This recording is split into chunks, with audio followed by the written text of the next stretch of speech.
Welcome to the Gemsbach. This video is about Hail Caesar, a 2016 film directed by Joel and Ethan Coen. The studio makes pictures to serve the system. That is its function. That's really what we're up to here.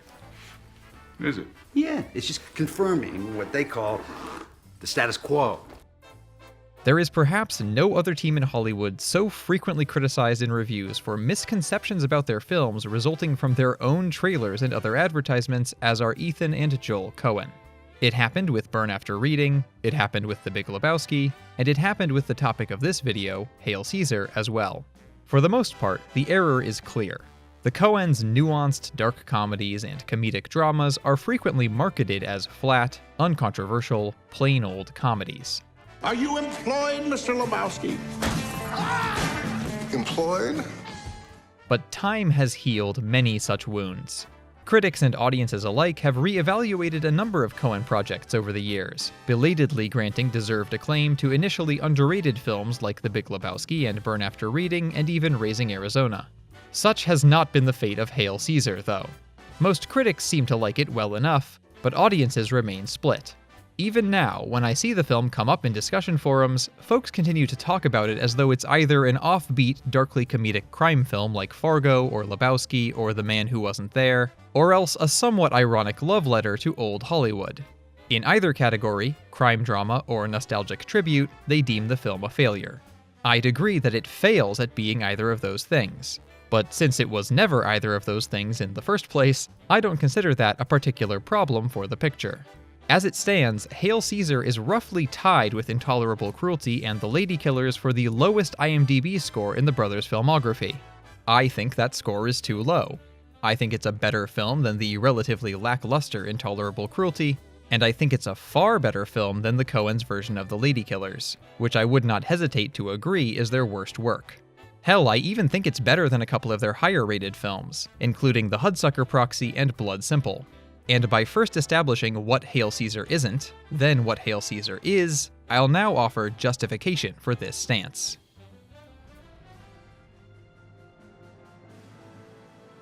And so, Baird Whitlock found himself in the hands of communists.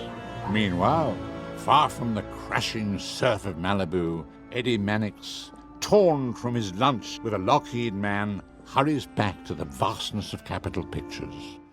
The nature of this video is such that it requires spoiling the plot of Hail Caesar, so you should only continue watching if you either do not mind spoilers or have already seen the film.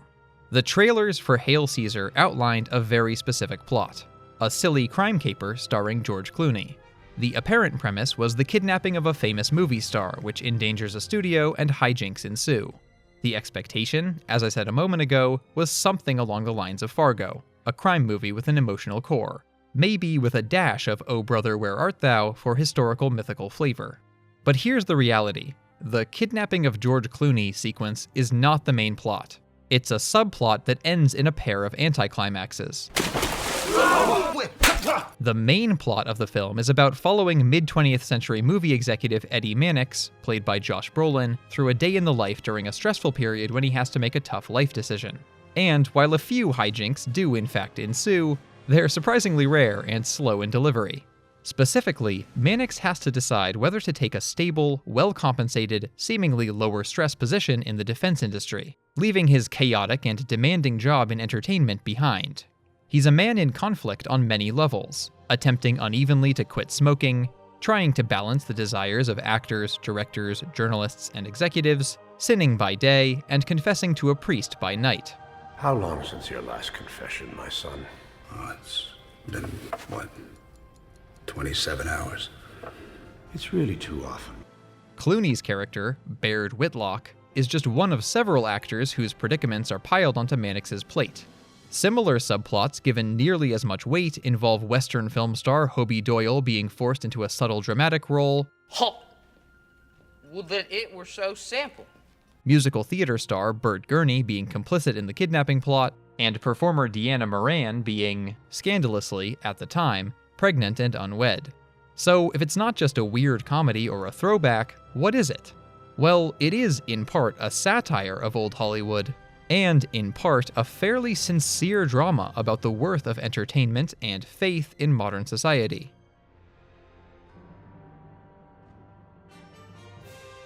I'm sure the picture business is pretty damned interesting, but it's also pretty frivolous, isn't it? Aviation is serious. You won't be babysitting a lot of oddballs and misfits, shouldering a lot of crackpot problems. We have some kooks, sure, but... Of course they're kooks. It's all make-believe. Hard-nosed Eddie Mannix is a defender of fictions. Not just the fictions in the sound stages, editing rooms, and theaters. He also aggressively enforces the metafictional context of how the public believes the films are made, and who they believe is involved in making them.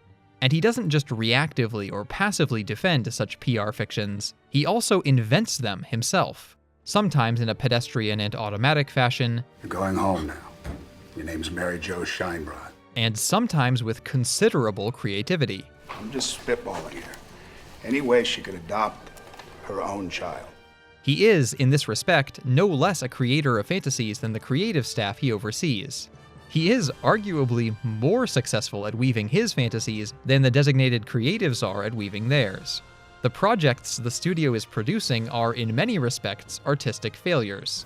Some are hackneyed, like both the lowbrow and highbrow scenes we see featuring Doyle's characters. Some enforce a propagandized status quo depiction of world events. At a time when an H-bomb has recently detonated on the Bikini Atoll, the film ironically starring communist infiltrator Bert Gurney is ameliorating the American military to the citizens by portraying all Navy recruits as plucky dancing goofballs. And some are both hackneyed and enforce a propagandized status quo depiction of world events. The biggest film in production is yet another in the mid-20th century's long line of interchangeable, slow-moving, big-budget Roman conversion epics, whose highest aim seems to be, as Mannix says in a scene featuring script consultation by various religious leaders, providing such a tame telling of its tale that it can avoid offending anyone. We don't want to send it to market except in the certainty that it will not offend any reasonable American regardless of faith or creed. In some of Hail Caesar's best satire of the era, the cabal of communist screenwriters who have kidnapped Whitlock proudly reveal that their foremost success by that point in time, in a fictional confirmation of the worst fears of Red Scare politicians about Hollywood being true, has been occasionally inserting mild, subtle, easily missed progressive plot points into some of their scripts. You remember in Kerner's Corner? The town hall scene where the aldermen overturn the rotten election and make Gus the mayor. Yeah. Well, I like to think we've changed a few minds. And yet, for all that, for the stagnation and the escapism and the propaganda and even the low quality of both the fictional films that it portrays and many of the actual films it obliquely represents, Hail Caesar is not a self-loathing film. On the contrary, by looking squarely at those flaws, it is able to acknowledge, and maybe even champion, the idea that entertainment, even junk entertainment, even a botched relationship drama, and a tap dance routine, and Hollywood's 1000th corny, bloated 3-hour historical fiction epic in the vein of Quo Vadis, The Ten Commandments, Samson and Delilah, Ben-Hur, Cleopatra, Spartacus, and on, have an intrinsic value to their audiences. Michael Gambon's snippets of narration, humorously overstated and earnest though they are, I think ultimately have to be read as sincere. The films are a ration of dreams for all the weary peoples of the world. We can simultaneously be glad that period of the studio system came to an end, and yet be happy that those films were made. Some of them anyway. There's a telling exchange about this topic in an interview the Coens had with Robbie Collin for The Telegraph back in 2016. The Coen brothers' first encounters with the films of the 1950s and 60s were via reruns on television. The stuff we were exposed to was not of the highest caliber, says Joel. You know, Charlton Heston was a big star when we were kids, Ethan continues. That is rough stuff. Remember Heston in Khartoum? Oh my god. But we had enormous affection for them, clarifies Joel. That touch of mink, he says, name-checking a chic but tame Cary Grant Doris Day sex comedy of 1962. We loved that stuff. We just didn't realize we were watching crap. It's about entertainment, abstracted, as a concept. Not entertainment of the fictional audience of Hail Caesar's fictional films, entertainment of the actual audience, then and now. the aesthetic experience. Notice the several scenes in the film when all action halts so that we can witness, almost in their entirety, song, dance, or stunt routines. Synchronized swimming in the introduction of Deanna Moran. Musical theater in the introduction of Bert Gurney. Rope work and stunt riding in a few separate scenes with Hobie Doyle. Even as it peels the mask away from the film industry's fictions, it reinforces their power. It says that there is value in entertainment, even entertainment with limited ambition. The nature of this value is hard to pin down, but the filmmakers have faith that it exists. It seems to me that they are on familiar theoretical ground then, as one logical endpoint of that kind of thinking is an aestheticism in the spirit of Oscar Wilde's famous preface to The Picture of Dorian Gray. No artist desires to prove anything. No artist has ethical sympathies.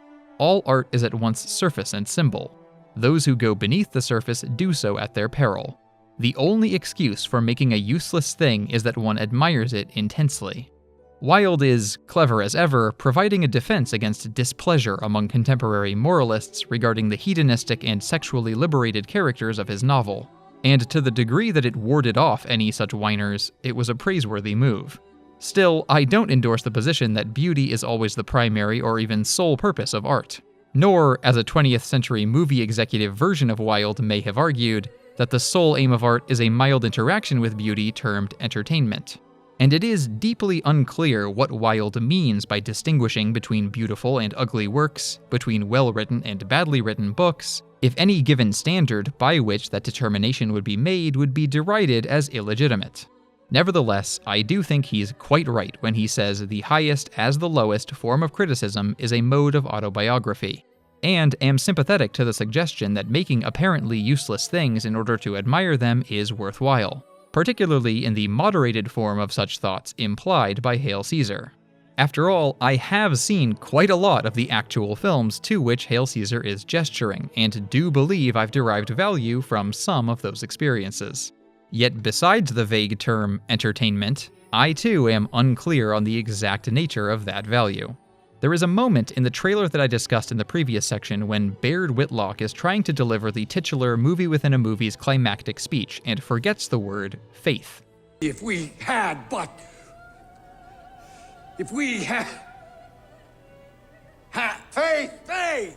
faith, cut! This may seem like a moment akin to the purely comedic "would that it were so simple" exchange featured prominently in Hail Caesar's second trailer, to similarly ill emphasis. Would that it were so simple. Would that it were so simple. Would that it were so simple. My dear boy, why'd you say that? But what the trailer could not show and did not imply is that prior to the interruption, the speech goes on for over 2 minutes of uninterrupted discourse on Whitlock's character's sincere conversion. The film portrays it without irony, and we see the speech capturing the attention and awe of everyone in the studio alongside swelling music, only for it to be cut off abruptly by Whitlock's lapse in memory on the last word. The comedy of this moment takes the wind out of the speech's sails, but it also draws the actual viewer's attention to the missing word, to the concept of faith. And the scene until then demonstrates filmmaking's power. So first the film asks, if films are frivolous, and the lives of the actors and directors no less a fiction curated and sold to the public than the stories they tell on screen, then why not instead, as various characters consider or do, join a communist revolution, or work in the defense industry, or settle into family life? And then the film states, somewhat bluntly, the only answer that survives all objections is the feeling, the belief, the faith that it's the right thing to do. But the film is not kind to traditional conceptions of faith. Near the beginning, in the aforementioned consultation with religious leaders, the conversation quickly devolves into comical, factional, doctrinal bickering. You worship the God of another age. Who has no love. Not true. He likes Jews. God loves everyone. God is love. God is who is. This is special. Who isn't who is? Religious symbolism and religious scenes in that primary movie within a movie are routinely dealt with perfunctorily or exploited for laughs, including a wonderful moment when we see George Clooney try multiple takes of an awed revelation reaction shot when first laying eyes on the actor playing Jesus. Squint against the grandeur. It's blinding. Faith in political ideology is treated with similarly little regard. We're not even talking about money. We're talking about economics. Sure. Good. Whitlock spends most of the film being slowly inducted into a communist mindset, only for Mannix to slap the communism out of him in an instant, immediately prompting Whitlock to a cowardly retreat from his newfound convictions. Eddie, I would never do that. Shut up. Belief in such ideologies are handled this way generally in the film. Serious working Americans are represented by a myopic militarist who giddily delights in the test of the H-bomb. Influential capitalists are represented by unseen executives whose clueless, calculating decisions are responsible specifically for the miscasting of Doyle and generally for many of the ills of the era's attempts at entertaining art.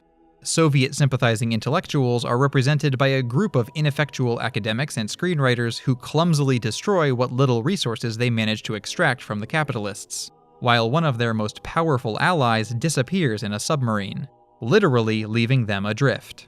The only production of anything of any worth that we see in the film happens on the sound stages. Perhaps the Coens were, in the character of Mannix, expressing the anxious position in which they have found themselves, insecure about whether creating entertainment in general, and films in particular, is a worthwhile expenditure of one's life, but feeling a deep intuition that it is, an intuition that they have had to simply trust, and for whom, like Mannix hastily dismissing the priest in one of the final scenes of the film, finding the ultimate source of the intuition is not as important as the decision to trust the intuition. Yeah, I got it. That's his way of saying that. Yeah, I got it. It's a small-scale, personal, secular act of faith.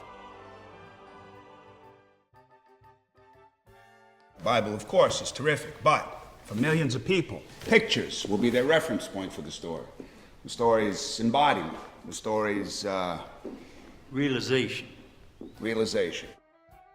One of the movie's underlying questions is how best to support society's working class.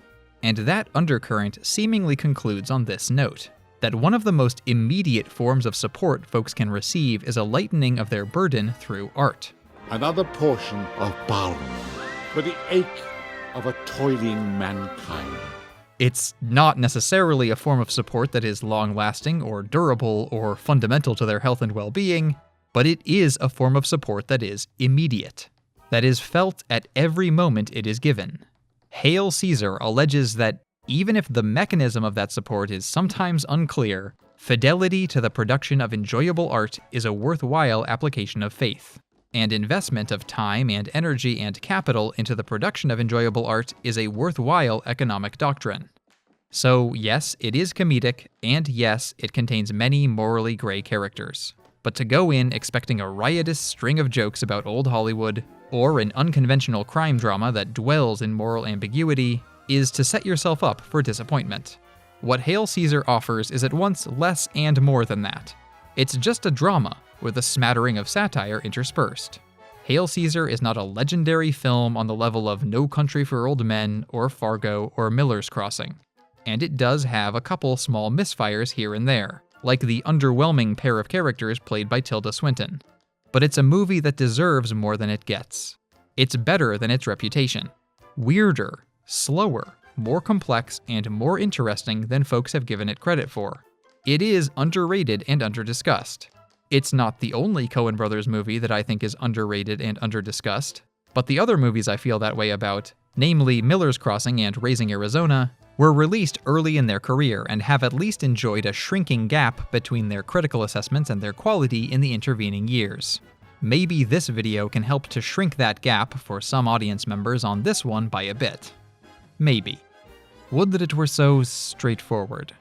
Yes, because it's not so simple, you see. Not so simple as she suggests. Okay. I mean, no, your feelings are not so simple.